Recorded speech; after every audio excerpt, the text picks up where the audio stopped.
Dursasana. Wah, mula cenanangan. Aja ngono to, Lung. Lah iya to, wong watake ya wis ketok kok. Sedane eyang-eyangku kabeh bakal tak swargake sarana aku mateni marang para Pandhawa. Terus aku wis matur ning Prabu Darmakusuma. Gok. Nanging do ora nganggo sandangan cara kasatriyan. Prabu Darmakusuma nganggo jubah putih. Werkudara nganggo jubah ireng, Janaka kuning, kembar kabeh ya nganggo kejubah. Niku kabar sing tak tampa para Pandhawa pun badhe manjing suruping pati. Tegese ngipatake blendenging kadonyan sing digayuh mung sucining ati kepingin cuwan ngersaning Gusti ngakarya jagat. Lho, apa ngono? Nggih. Aja mati sik. Matine ya kudu saka tanganing Bragalpa.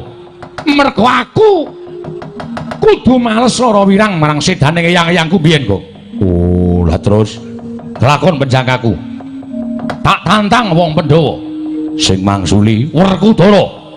Werkudara tak jak metu njaba. Dina iki bakal ana perang gedhe Resi Bragalpa karo Werkudara.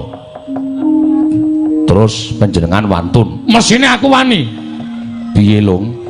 Ayo-ayo gek golek silian Bandosa. Ku ngopo? Lho nggo ngangkat ratu Gustimu kuwi. Lho kok iso ngono? Werkudara ditantang. Werkudara ki wis sepuh. Arep tuwa ning kae sisa-sisa kesaktiannya masih banyak. Mula ngati-ati. Arep ming mungsuh Werkudara sing wis arep manjing suruping pati terus wis sepuh kaya ngono. Ning nek gelem tumandang mesti akeh Adi Jaya Kaijan sing isih disimpen dening Raden Werkudara. Mula elekno Ratu Gustimu ku nek isih seneng mangan bakwan, isih seneng ngombe kopi, elekno rasa macem-macem. Nuwun sewu, Penemban. Piye? Nek sampeyan mengsah Raden Werkudara kok nuwun sewu, panginten kula kok kalah. Lho, kowe ngias karo aku. Kowe ngilani dadaning Resi Bragalpa. Mboten ngilani, ning kula niki wis apal. Kula niki batur wis mangabat-abat leh kula urip wis wareg mangan gempalaning jagat legiasining kahanan. Bratayuda Kula ya weruh.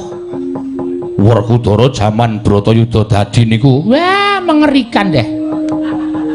Saben gada Rujak pala diglundhungke 80 prajurit mati kabeh.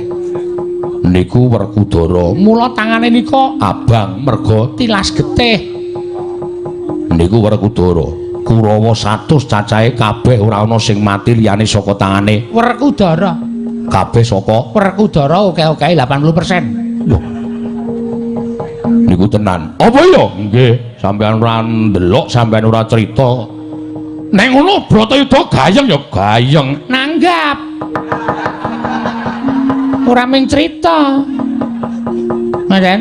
Wah, apik tenan.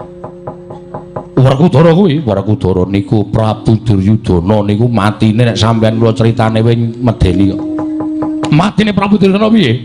Pupuh gada, Rujak pala tenger-tenger terus candhak awake diasapke teng lemah nganti kulite nglocop kabeh. Niku nganti abang kabeh. ya lho ya. Heeh. Kula nonton kok niku. Kula nonton. Ning bar gara-gara kula bali ning kula ora ngerti kok. Ambine ora. Ngoten. Niku Prabu Duryudana gereng-gereng Sakjeke urip kudu ngrasake dipangan set, dipangan cacing, dipangan uret ragane, mongko ngrasake lara suwene 100 taun. Niku hukumane Duryudana liwat angkara budi candala. Waduh sengkuni sampean mrisa. Ngerti kondange? Niku diunceki kaya gedang godhog. nuwun sewu saking wadidang. Saking gen wadidang niku dicoblos kuku Pancanaka bles ngoten terus dikuliti munggah. Wadidangnya apa kok? Medi Cantaka. Wah, mbok sing cetha Medi Cantaka ki apa? Silet-silet. Cah kok angel. Oh, ora ngerti sastra Jawa. Kok ya tegele to, Jong. Ayo jenenge kuwi kok wayang saiki kok dadak werna-werna dicethake ngono ora masalah.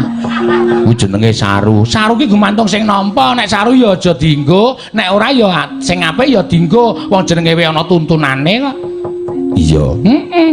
Wah, saking ngriku niku dicoblos kuku Pancanaka blus blerek munggah Sengkuni Modar. Dursasana jarine sampeyan turun Eyang biyut sampeyan Dursasana niku matine jambak rambute sempal-sempal awake karo Werkudara, tangane disempal, sikile dibenggang, kepruki nggon rai terus nggon gulu niku dicocok kuku Pancanaka blus getihe mancur dombe karo Werkudara mergo dadi sumpahe dombe tenan dombe nganti mendem.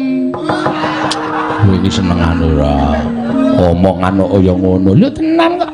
Apa ora medeni? Apa sampean mucu Werkudara niku nek Werkudara mengke nganti ringot, wah.